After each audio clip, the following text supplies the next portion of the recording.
Unbelievable. Thank you so much. Guys, everybody welcome, guys and girls, welcome Dafnis Prieto. Thank you. Didn't want to make sure I mispronounced that, so did I do good? You got it all good, Dave. Yeah, so he is here. Thank you so much from Yamaha, Sean Browne, and for bringing him out. And thank you so much for coming to Drumeo and sharing your insight. Thank you. My pleasure. Thanks for the invitation. Yeah, absolutely. Now, Dafnis, you have been playing for years. You're originally from Cuba. Yes. Moved to New York 15 years ago, I would say. Why don't you just tell us a little bit about yourself, how you kind of got into drumming and what your inspirations are? Well, since I was a child, since I was 5 or 6 years old, I started listening to the carnival music they were rehearsing very close to my house. And it was a very musical neighborhood. Yeah. So nobody in my family is actually a musician or an artist. Oh, really? Of any kind, no. Okay. But yes, I was born and exposed to this kind of music since I was very little. And so I actually started playing guitar first. Yeah, okay. And then I switched to the bongos and I started playing the bongos. And then kind of imitating the sound of the clave with my mouth. Yeah. And then, you know, I started having so much fun and I went to the music conservatory and I did 8 years of classical training. Oh, wow. 4 years in my hometown of Santa Clara. And then the other 4 years in Havana, in the National School of Music. Very cool. Yes. And just recently, like, you are a genius. Just recently, you won the MacArthur Award. I did, yes. Which is literally, I think it's the Genius Grant. Yes, that's what they say. So congratulations on that. And you. you guys, it's an honor to be able to learn some of these independence ideas and concepts from Dafnis. Now, you do also have a book coming out very soon that you're kind of working on yourself. Yes, that's correct. And it's more of an instructional and analytical book. And I guess if you guys want to hear more about that, follow him on his website, which is Dafnis, Dafnison Music. Dafnison Music. DAFNISON music.com. And you can also find him on Facebook, and it's Dafnison Music. And in fact, we'll just post a link on Facebook on there too. I think Twirling Twisters Online, you can post that link. But find him on Facebook, give him a like, follow him on his website as well. But let's get into the music because we have a lot to talk about today. We're going to be going over Latin independence or independence within Latin and rhythmic styles like that. That's correct. Well, some things that I want to share, you know, with all the audience up there, and you know, some personal experience that I went through in order to develop, you know, independence. When I started in the school and kind of, you know, playing the drum set itself, I didn't have a drum method to follow.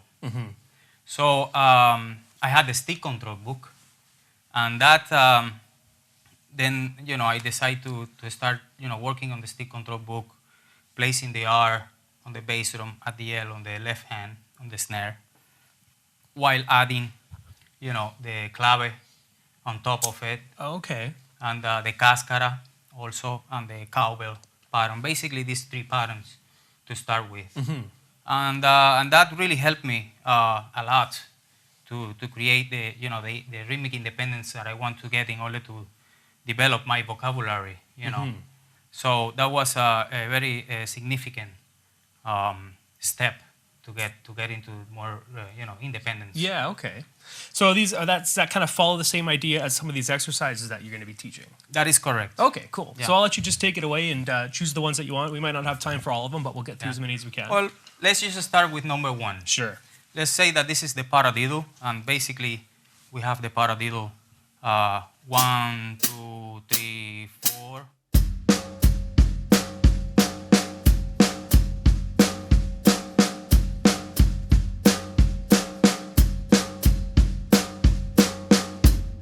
So then we're going to add the clave on top of it. That would be.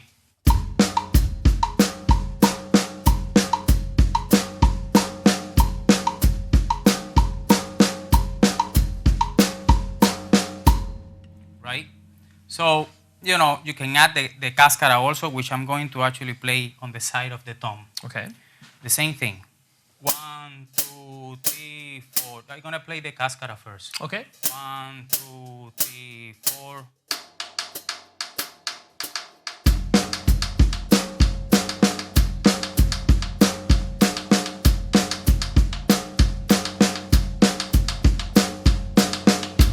Right? And then with the cowbell pattern. 1, 2, 3, 4.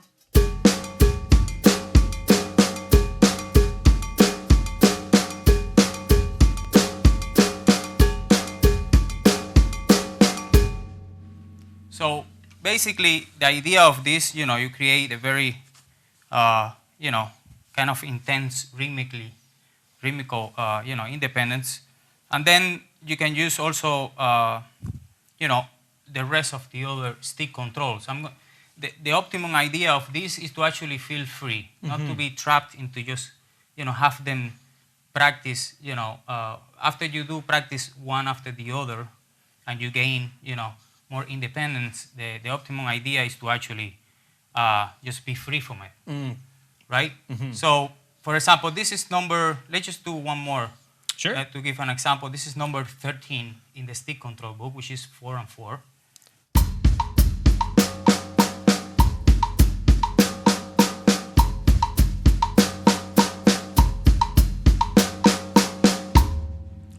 Do that one again. We actually have sheet music for this one's number 2, guys. So Victor, if you want to throw out number 2. This is number 2, yeah. Yeah, so do that one more time for us. Yes. 1, 2, 3, 4.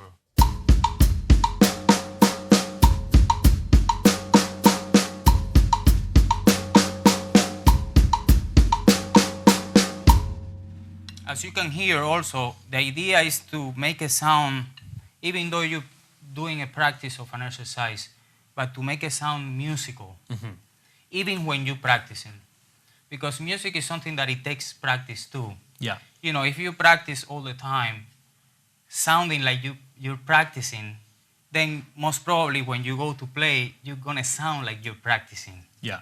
This is something that is an attitude. The music is an attitude that you give to everything that you play. Okay, yeah. And it is important to follow that. So as you can see, you have a cadence, a kind of a relaxed mode also, I know at the beginning it has its own challenge, to put it together. But anyway, I'm gonna just improvise a little bit just by doing 8th notes as I've been playing it before. Okay, sure. 1, 2, 3, 4.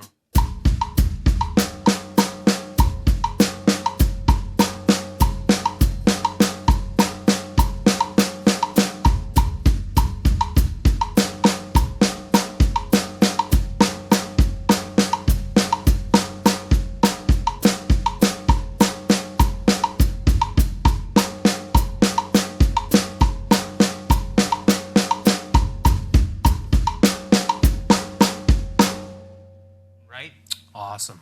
So then, as you feel more comfortable with it, you can start incorporating, triplet feel against the clave, right? So let me just give you another example. Let's go to let me see. And while you're looking for that, guys, if you guys have any questions about the sheet music, let me know. But the very top line, that's just the pattern that he's playing over top of the bottom. And he's got, it looks like you've got 3 main patterns, or it looks like 4 actually. Your clave pattern, your cowbell pattern, the cascata pattern, and also the ride cymbal pattern, which looks like just a jazz ride. Yep. So it's pretty self-explanatory, but if you do have questions, let me know. Okay, so here, this is number 17. The way it's written now, it is with the cascara on top. But now I'm going to do it actually with the clave now, and then with the cascara. So because the clave, I will say it's a little bit more, is easier than the than because the cascara has more notes. It takes more subdivision, so it creates a more, intrinsic, connection and rhythmic, with the cascara. So let's start with the clave. Okay, this is number 17, guys. 1, 2, 3, 4.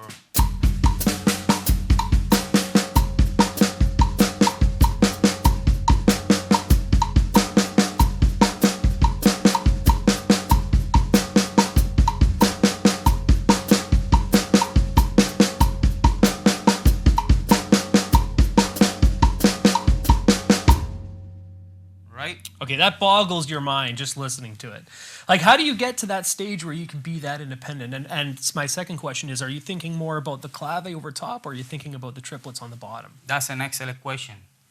I always recommend my students to think that, to kind of internalize the clave pattern or any of the other patterns that you do on the right hand, in this case, to internalize it so much that you can actually put it in a subtle place in your mind, almost like an automatic pilot.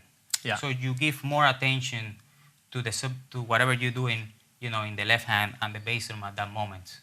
Okay. That's, and then, it takes time to really divide them. At the beginning, you can actually play the clave itself as triple fill, in triple really? fill. Yeah. Yeah, just like.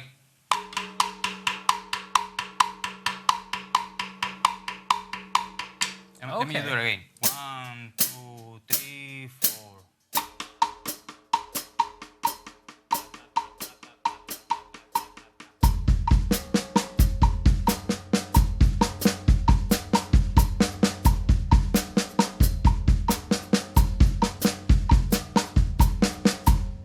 However, then with time, then you start kind of separating them. In this case, that's a good strategy to do. So you do 1, 2, 3, 4.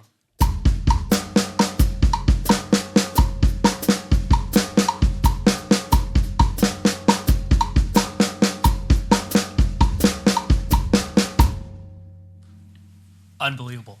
Let's go through some of the early exercises here. Actually, no, before we do, let's do number 17 with the cascada over top of it. Oh, that's we were correct. just going to get to that. Yeah, let's do that. Okay. 1, 2, 3, 4.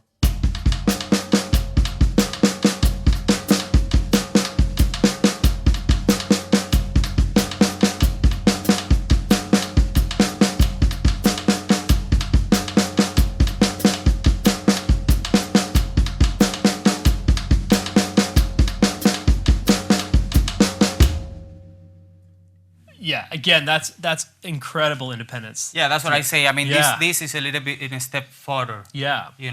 after the clave. So let's go to the beginning. Let's talk about let's go to number 3. Let's talk about number 3 and as a beginner or intermediate, like where would you kind of start off with on this page per se? All right, so I will start definitely, for the stick control book itself from number 1. Okay. Yeah. 1, 2, 3, 4.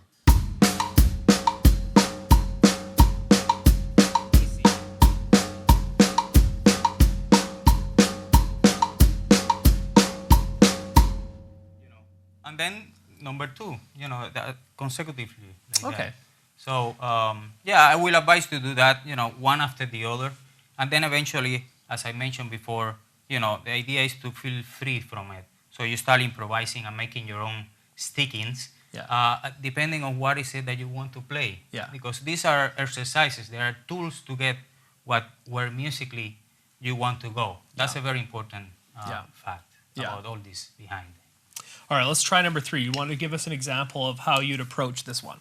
Okay, so what I'm basically pointing out in this example is that you can execute it as having the opposite sticking. Okay. So as you can see, this is basically the number 5, but starting in the other side at number 1. You see, a number 1 start the example number 1 that we had previously mentioned.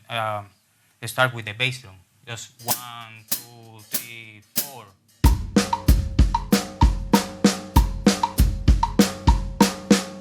So this one starts with the other sticking, with the snare. 1, 2, 3, 4.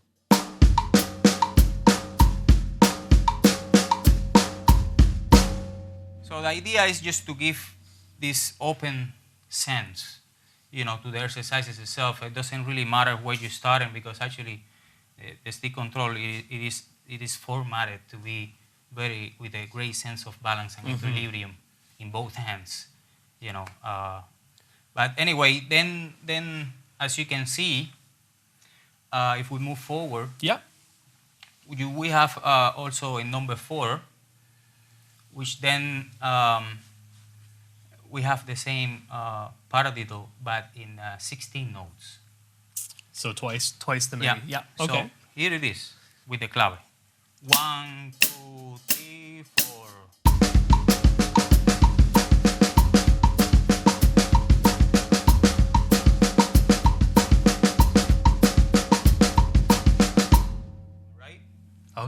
you can start with the right hand now. 1, 2, 3, 4.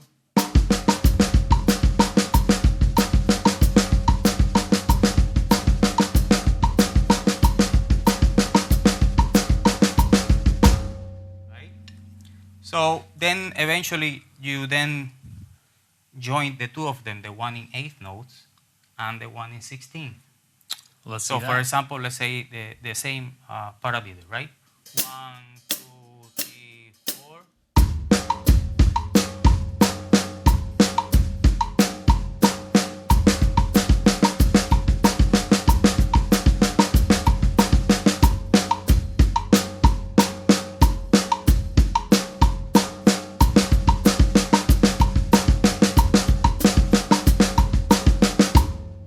Right?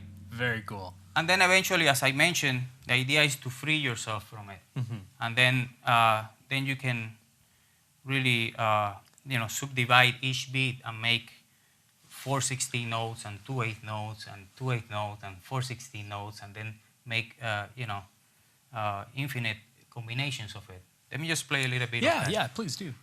1, 2, 3, 4.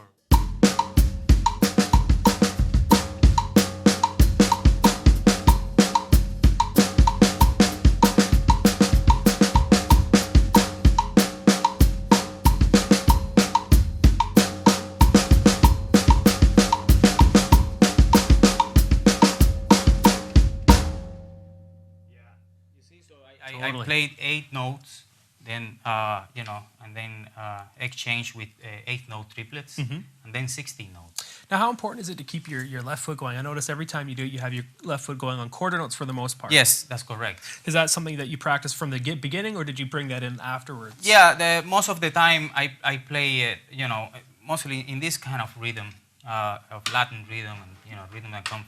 I like to keep on a steady pulse since what I'm doing here is so polyrhythmic and so it has so much intricacy in rhythm. So I wanted to keep that intricacy in relationship to something. Otherwise, it's a very complex rhythmic structure floating in a space with no relationship to something that will dictate the meaning of it. Exactly. Rhythmically speaking. Yeah. You know what I'm saying? I know what you're saying. Yeah, for sure. So yes, I do try to do it like that. But everybody's free to do it and take notes if they want to. At the end, it really what it matters is that when you apply these things in your playing, you're so open to listen to that that then you will make the choice of how to do it, whoever you're playing with. Different bands has different sounds and different kind of attitude. So that, or each tune, each song has its own kind of entity on itself. So that's it will. This kind of thing, for example, you can also play the cascada on the right cymbal. Okay. Or I mean on the crash or on the right cymbal, or Yeah, so you don't need to have a cowbell or a wood block. That is correct. You can do it even in a kind of a more straight, even a jazz gig or a rock gig, something that doesn't necessarily have to have cowbells and things like that. Cool. Let's give another example a try here. And we've done a lot of the clave with the sheet music on there. Let's try like number 7. Same kind of concept. It looks like just a basic paradiddle in 8th notes, but with the cowbell pattern. Yes. On top of it. Yes. Let's do that. Okay. 1, 2, 3, 4.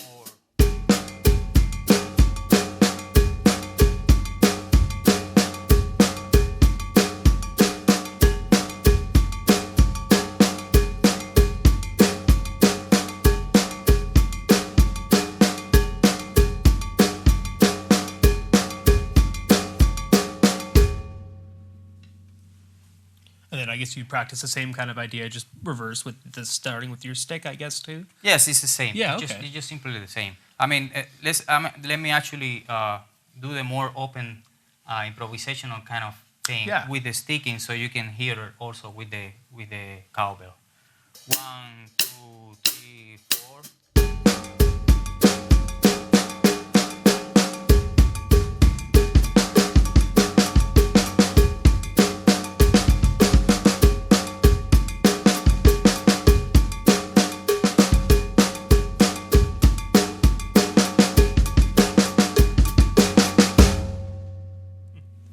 That sounds so cool. Yeah, you have this is kind of thing is challenging, but it's very enjoyable after you really have the control of both subdivisions and the freedom at the same time. To go anywhere you really want rhythmically. Yeah, yeah. Okay, a question that I have for you then is, Yes. obviously you've been playing for years and stuff, and do you remember what it was like when you were learning this independence? What was your biggest hurdle that you had to overcome, or the biggest challenge when you were developing this? Well, basically the biggest challenge, it was to find the drums to practice. Okay, yeah. But here is what is behind it. That I will advise that I create such an intimate relationship with the drums that I carry the drums within me, which basically means that any of these exercises you can actually just tap on your knees and just do it on the anywhere while you're waiting for the bus or in a class or even when you're having a conversation you're not interested. Yeah. We all know funny. That. Yeah. But what I'm saying basically is that I was so passionate about it, and I wanted to really practice those things. So basically, I always advise this to my students: just don't wait to be in front of the drum set to practice any idea you want.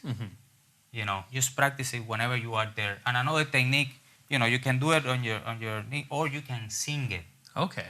I always recommend and advise to sing. These exercises you can do it perfectly like this. 1, 2, 3, 4. Kum pa kum kum ka kum ka ka tu ta kum ka kum to to ta to ta tum ta tum. Yeah. So it's a way to internalize it also. Yeah. You wanna make it sound like sincere and that with a meaningful way. It's not, Yeah. Eventually, there are different levels. You get there, when you start feeling more comfortable with it. Cool. No, that makes sense. Let's try number 8. This one's with the jazz ride cymbal pattern, so it's a little bit different. Yeah. The good thing, my point here is that many people when they practice, swing, they always practice. Or most of the time, they practice the whatever they play on the snare and the bass drum as a swing also. And when I practice it straight, it just was so much fun for me. So I'm gonna just give you, for example, this is playing straight, the bass drum and the snare, against the swing feel. Okay. Right? Yeah. So 1, 2, 3, 4.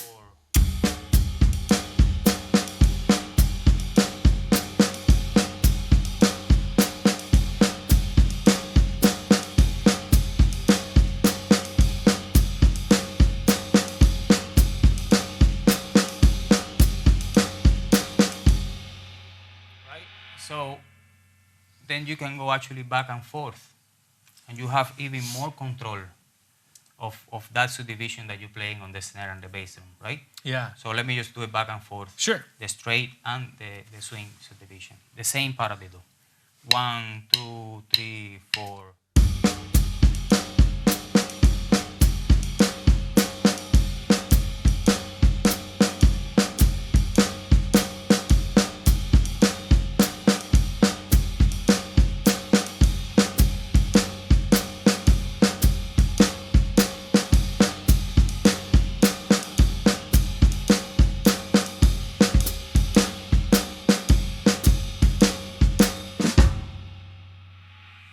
Sweet. So that's the idea with the independence is that you create a great amount of control also in the subdivisions that you're using, and by gaining that control you have more possibilities in the rhythmically what you play. Yeah. Everything that you do is really where you want to be. Yeah. It's not accidental or casual or anything. I mean, rhythmically speaking, because sometimes people, improvisation, yes, it's very open, to it, but you have to really, or even playing, obviously you have to have. This is the preparation. This is how you get to that level of freedom. Yeah. You know, you prepare yourself to be free. Basically, that's the whole point. And these exercises definitely are challenging enough for that. And I guess that's why you won the MacArthur Prize a little while ago. But so you've chosen about 20 here, 21 to be exact. And obviously there's thousands that you can practice. And you even mentioned the stick control book there. But is there any specific reason why you chose these 20 to kind of focus on, or to kind of give to the members? Anything in particular, or just... Oh, these exercises actually are part of the exercises that appears on the book that you mentioned. That is going to be published, next year. So they are part of those that chapter that is dedicated to the stick control and my personal experience with it. Yeah. And that's why I wanted just to share it here. And, they don't have these are just hints. They are just give you the hints of it, and a guide somehow of what you can do. But the most important part is that everybody does the homework and take it, to a level where they feel comfortable, with it. All right, well, let's go through a few more of these here. And guys, I'm sure you have questions for this lesson, about this lesson, so get them in here. Just submit a question below, and we'll get to those in just a little bit. But I do want you to go through a few more examples. And then I also wanted to ask you, if you were on the beginner level, like where would you start? What would be the first thing you would do? But first, let's go through a few more of these here. Did you want to choose one? Yes. Okay, go for it. Yeah, I want to talk about also the 6A. Oh, for example, the exercise number 19. All right, let's go to 19. We're talking about, this is a stick control. Also, I believe is the number one in the 6A triplet section of the stick control book. I don't remember right now exactly. But then I combine it with the 6A cowbell pattern. So we have the 6A cowbell pattern, which in this case I'm going to actually count 4 beats. I like to think of the 6A cowbell pattern as a 12A, length. It basically means sha ta ta ta ta ta ta ta ta ta ta.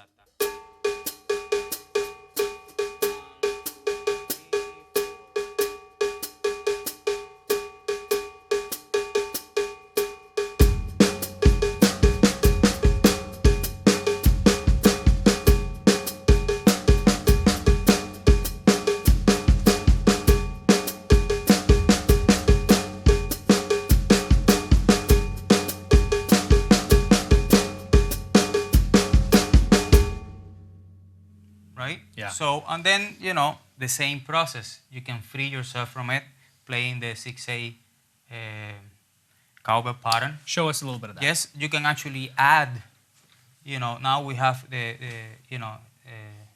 8th note triplets and 16 notes, but you can even add 30-second notes. Okay, let's do it. So, 1, 2, 3, 4.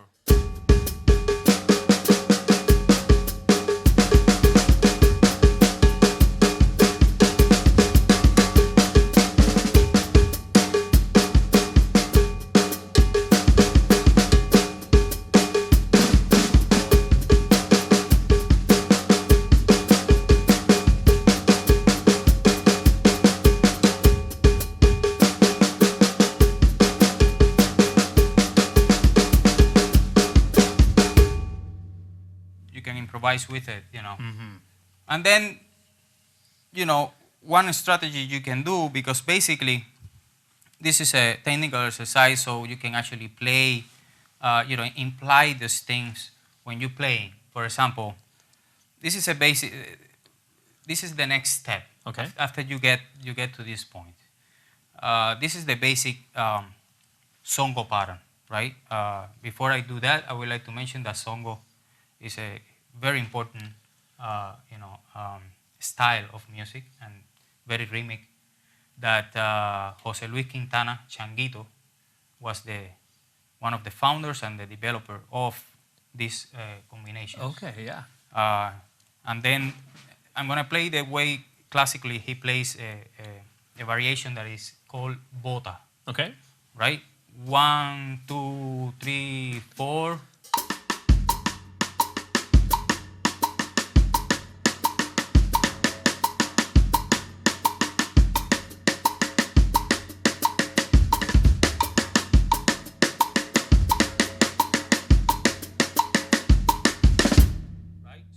basically in the left hand and the hi-hat and the bass drum, it does.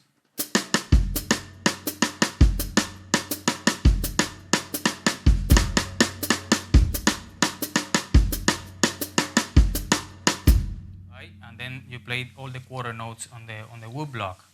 Now I incorporate the clave pattern. Okay. Right? So.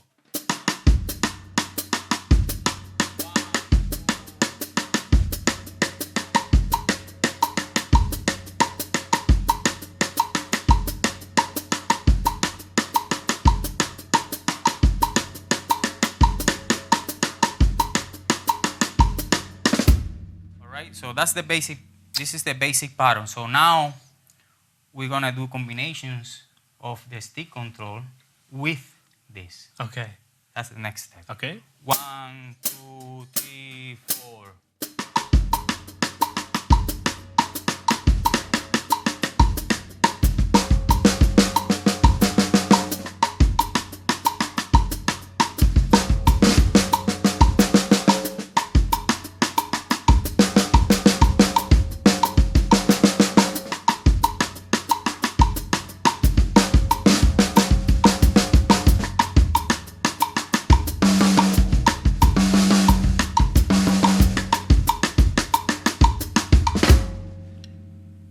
Right? Really cool. And then, even in a step further, which is crucial for playing, Latin rhythms, Cuban, because it's so syncopated. You want to practice syncopation even beyond, because the stick control that we're doing now, they are starting on one, they are either eighth notes, and they're, even though it already has a intricacy, rhythmic intricacy with the cowbell. Yeah. But then what I did with it, I put the same stick control in the upbeats. Let's say on the second 16th and the third and the fourth 16. Yeah. Right? So that would be, I'm gonna play it now. Let's say that I'm going to play stick control number 5, which is the paradiddle in the upbeats. I think we have it. We have an example here. Yeah, I think we can do. This is number 10. Okay, number 10. Right? Yeah, let's pull it up on sheet music too. 1, 2, 3, 4.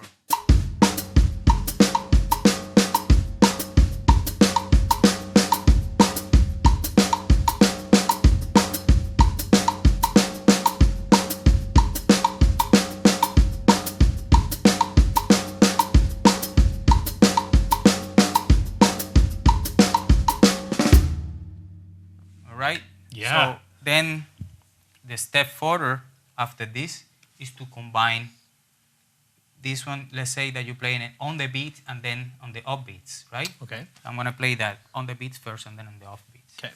1, 2, 3, 4.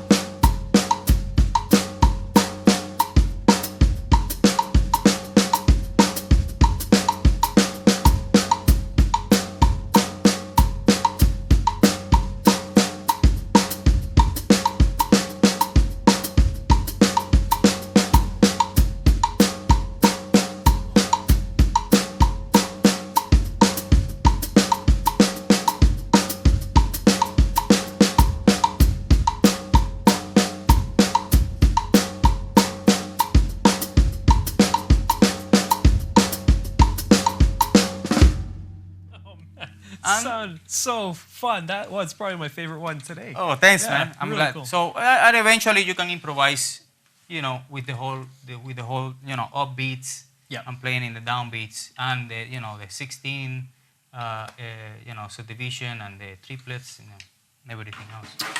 Okay, well, like I said, this is a lot of information, like a lot of stuff that you can take so far with too.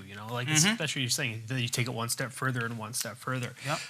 Before we get into questions, though, I do want you to go through number 20 and 21. You call them technically speaking. Now we talked about this a little bit before.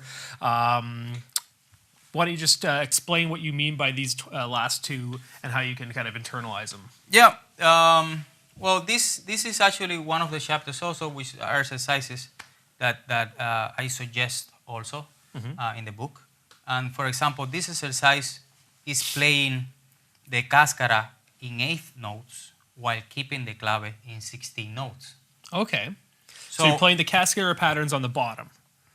Yes, that's correct. Accented. Accented. Accented. And the clave is on the top still. Okay. So let's try that. Sure. 1, 2, 3, 4.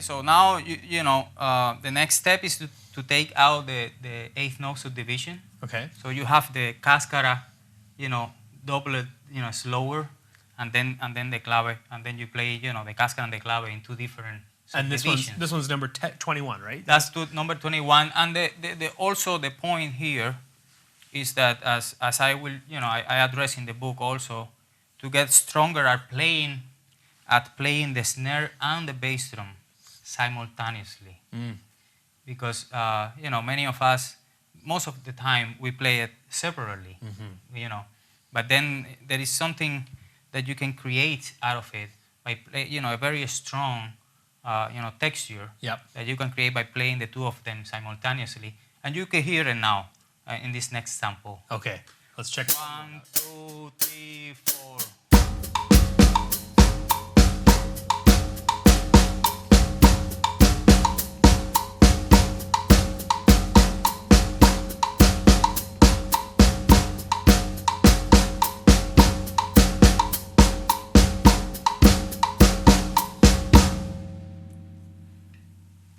Yeah, you could definitely hear it. Yeah. That would probably take me months to get that independence down for that. Yeah, it's good. Patience is a good advisor for this kind of practicing. Yeah. Because it takes time. It's not something that you say, okay, I'm going to dedicate. I don't. 8 hours. It's about a day, and then it's about consistency during a long period of time. Let's put it that way. Yeah, daily practice. That's correct. Absolutely. Okay, so we actually got quite a few questions in right now. If you don't mind, let's just get to them right now, and then you're going to play a really, really cool solo for the intro. Your intro was awesome, but I want to hear another solo. All right. And this time, like I say, feel free to take as long as you want. All right. And just make it a good one. And let's talk about a question here from Andre Marquez. Sorry if I'm pronouncing that wrong. Says, thank you so much for doing this. It's amazing to see you here. My question is, why ensemble with a clave on the right hand as opposed to placing it on the left foot? Is this just a personal preference? It is a personal preference, and as playing it with the left foot is. The clave is an instrument that you really play it with your hands, with both hands, traditionally, in a way. So everything that you do after that is just a choice. So it is a personal choice. Okay. Yes. Yeah. Do you find any benefits to it or any distractions? Well, I with just feel more comfortable playing in the right hand. Yeah. I think I have a more consistency in the feeling when I play the pattern with my hand. Fair enough. Yeah. All right. Here's another question. This one's from Zeno or Z Beans. Says, Dafnis, when is the book coming out? And the book is coming out hopefully at the beginning of next year, 2015. Cool. I know I've been promising to a lot of my friends already. So you better. It's coming out, but it just takes time, and the book it just takes time, and it's a very ambitious project, and it's not necessarily the smallest book, so it has a few pages, and I want to make sure that it's presentable for all of you. Yep, and I'll be the first one to get it, I hope. Send me the first copy. Thank you very much. This is a question from Rokes. He says, hey, Dafnis, thanks for coming out. He says, could you play some sort of or form of Latin song or something that's slow just to see the different arrangements work out? I'm going to play some of these for a school song that I have coming up, and it would be great for any kind of help. Okay, well, the basic... Something that you can do is, for example, play the cascara on the right hand. In this case, when you're playing in an ensemble, maybe if it's more jazz oriented or Latin jazz, you might actually want to play it on the cymbal, the cascara. So I'm going to actually just play a little bit of something that might occur playing, Sure. In an ensemble configuration where you're playing the cymbals and still using the songo, as a foundation, right? 1, 2, 3, 4.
I don't even know what to say to that. That is so This is something that I advise a lot to create when you practice. Save some time. I recommend to do either at the beginning or the end. It doesn't really matter. To save some time for your imagination. Yeah. So you can create your own arrangement by playing the drums. And what is good about it is that you're getting ready for when that situation happens, that you're playing in a band or even your own band. But when you're playing in a band and then you have to change textures, you have to do a sudden, changes of volume control and things like that, dynamics and sounds, so that you can actually, practice that as part of your, routine. As I said before, musicality is something that you also practice. You have to be in touch with it, That was one of the best answers I've seen on one of our live lessons. This one's from Jason Sivert. Says, I'm really enjoying this lesson. He says, one of my biggest challenges of developing or becoming a new drummer is building that kind of independence, but this lesson has given me so much to work with. I also feel like I could use independence a bunch in other styles just beyond Latin, but thank you so much. So it was more of a comment. But thank you. Yeah. Here's one from Javrir Rush. It says, first off, cheers from Puerto Rico. Oh. He says, cheers to both of you. Thank you very much. He says, I want to ask about technique that Dafnis uses a lot in his solos. He says, it looks like it's stick over stick technique or something that sounds like 16th note groupings, and he uses it around the kit. Thank you so much for inspiring me. And again, cheers from Puerto Rico. So. Oh. What do you mean by stick like this? I think that might be it. He says it looks like a stick over stick technique. Yeah, well, this is basically what it is. That you can do it through the set.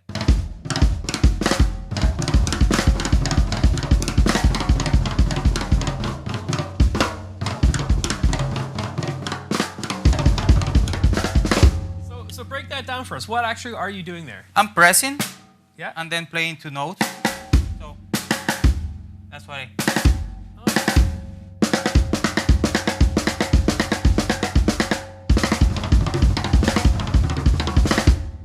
That's awesome. Yeah, it's great. Yeah. I like to get a lot of different textures, sound as you can hear, or in my recordings, or just right now you can see that I mute a lot the heads, and I play a lot, with the rims, even on the snare, and I do, try to get different sounds. I believe in getting a lot of sound from one single instrument.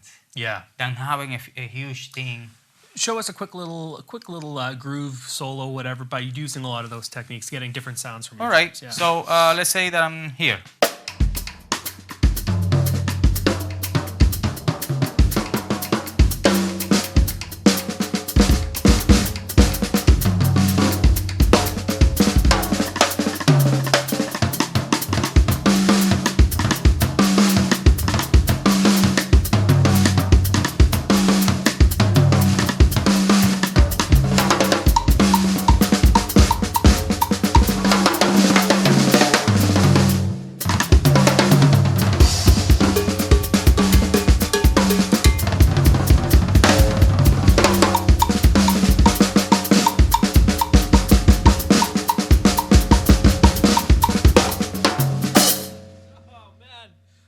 Stuff. Very cool. Okay, let's move on. We got a few more here. Mm-hmm. This one is from oh, sorry, let me just refresh. I lost it. All right, here it comes. This one is from, it doesn't have a username, so I can't tell, but it says, do you ever meet Changuito, and did you ever see him live in Las Van? He says, who were your favorite Latin drummers besides him? Farewell. All right, yes, I did. I have met Changuito. I've played with Changuito. Oh, yeah. And he's a great friend. I see him every time that I go to Cuba. And he was one of my, my great inspirations since I was, when I started playing drums.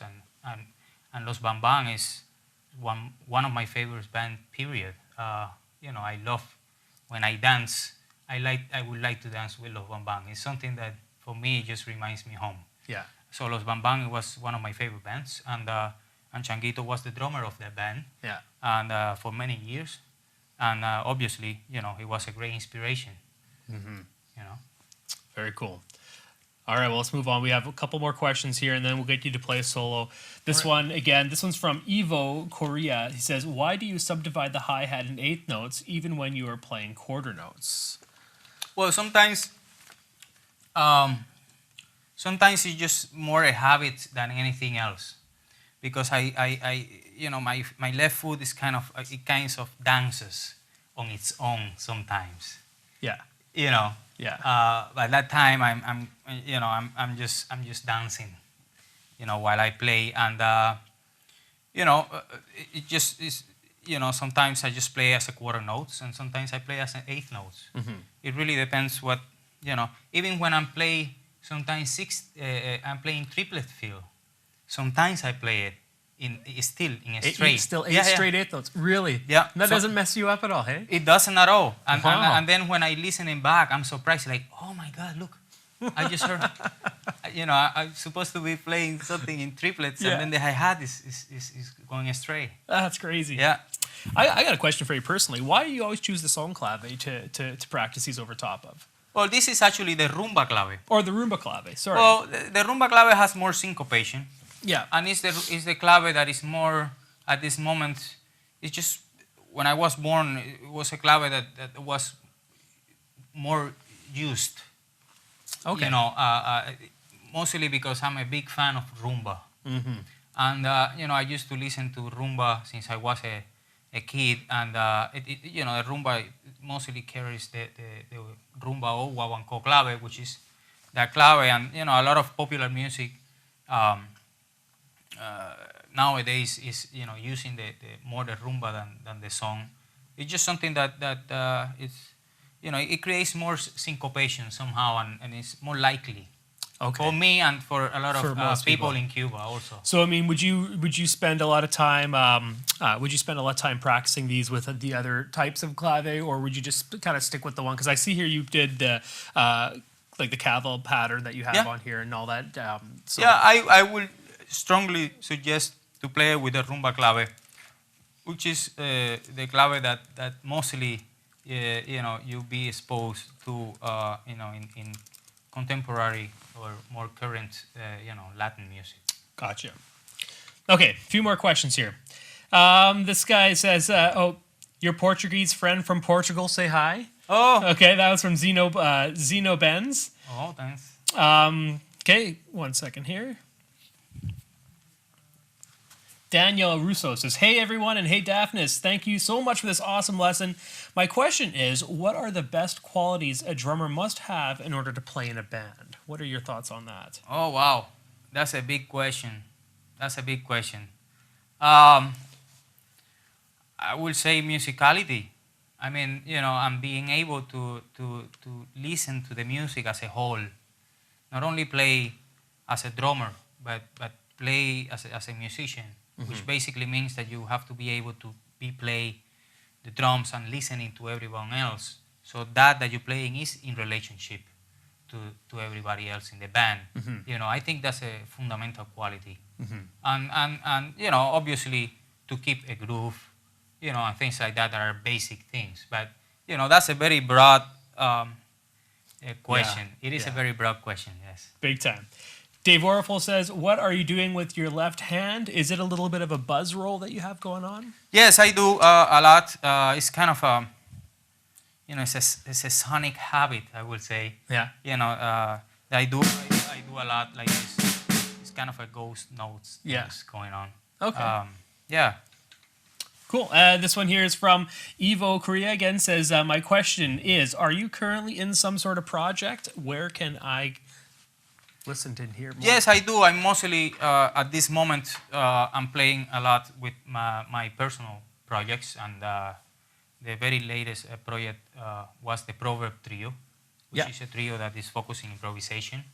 And then I have, the sextet, which I write the music for it, and the COC quartet as well.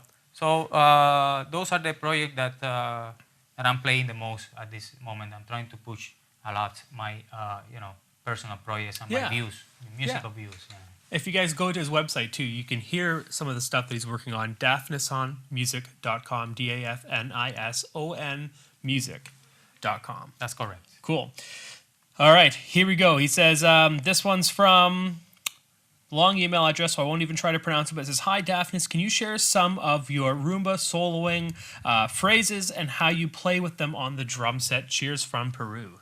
All right, so let's say that we have the Wawanko, which is, one of the rumba patterns, or what I hope you meant by rumba, the Wawanko itself. I'm just going to play it, the basic pattern, and then just going to show you a little bit of the improvisation of it, which is basically, kind of an imitation of what the quinto does, which is the higher pitch conga, the one that improvises. Yeah. So what I'm playing in the bass drum is what the lower conga does. What I'm playing in the first tom is what the medium conga does. And what I'm playing, what I'm doing, everything else is kind of what the quinto does while I'm playing the clave. Okay. Right? So 1, 2, 3, 4.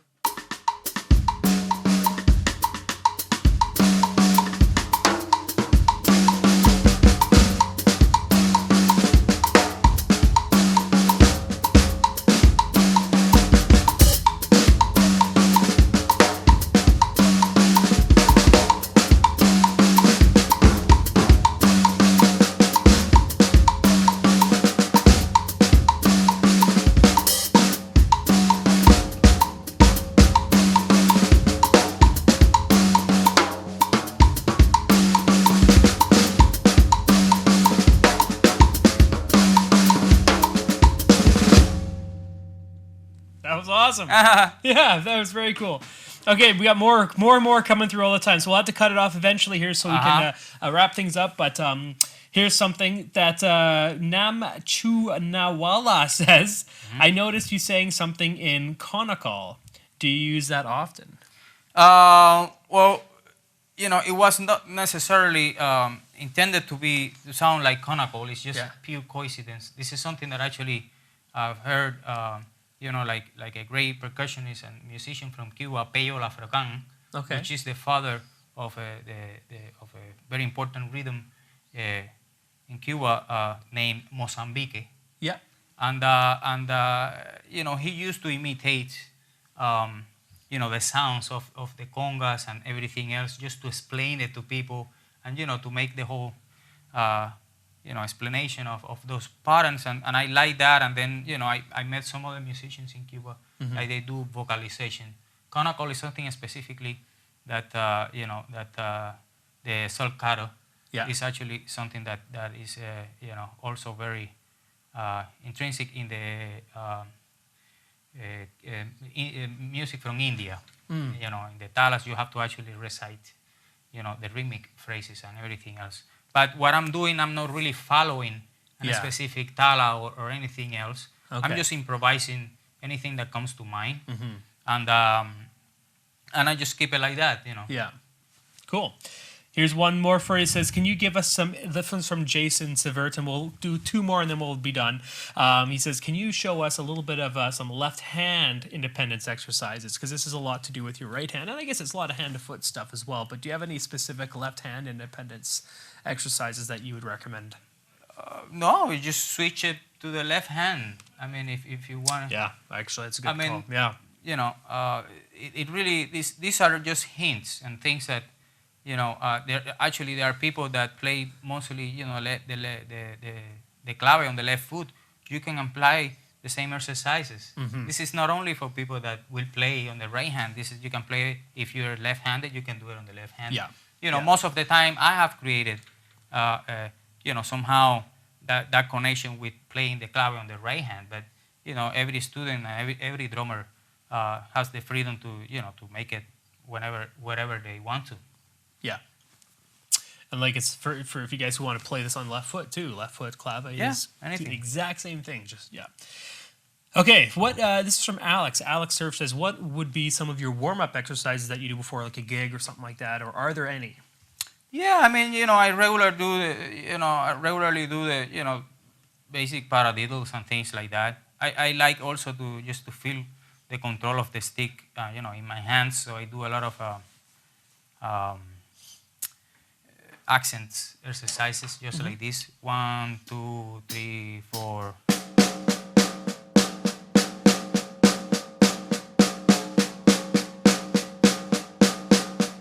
Eventually, you don't do it like that. You just.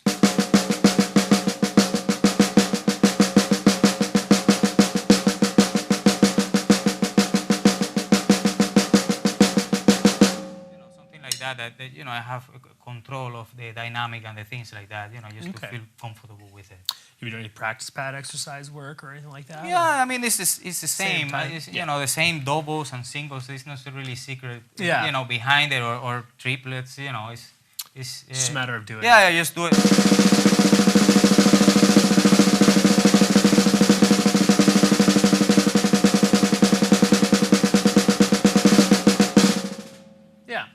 Cool. All right, so last question. This one goes to, let's see. Yeah, here we go. Cruz Lauren Mozambique Francisco. What a big name. Says, hey, Dafnis, it's a pleasure to see you. Greetings from Veracruz, Mexico. Oh, thank you. Says, I would like to know what you can recommend for a musical Latin maturity. Also, the sound of musical concept. Congratulations. Thanks, Miguel. So any kind of suggestions for, he says, musical Latin maturity. So I guess any suggestions for good Latin music or mature music or inspiration that you can kind of go off of? But to listen to, you mean, or does imply? Just recommend for musical Latin maturity. That's all the question said. So I'm trying to think, what would it probably be? I don't know, actually. Yeah, that's a very, I mean, my recommendation is to sing. If you're talking about doing, meaning being active or playing in this case, just sing what you want to hear. That's the best thing, and then try it on the drum set. Eventually, I will advise you to go through every exercise that we've gone through in this class, so you can actually develop that independence.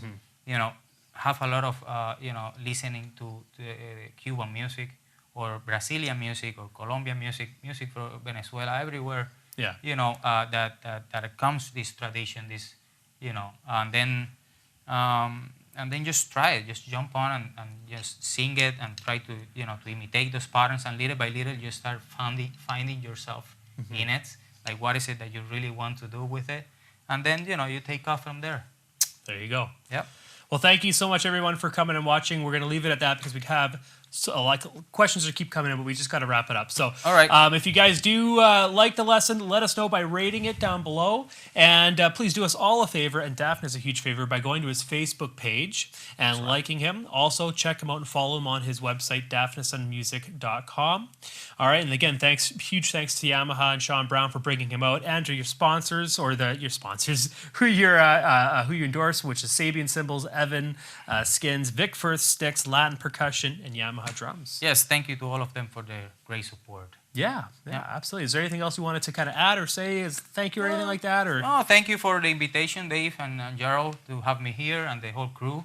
And it has been a great experience for me. Yeah. And I hope we connect, and you can go to my website. We can keep in touch about the book coming up, and etc., etc., etc. etc., etc. So really, you're always welcome back on Drumeo.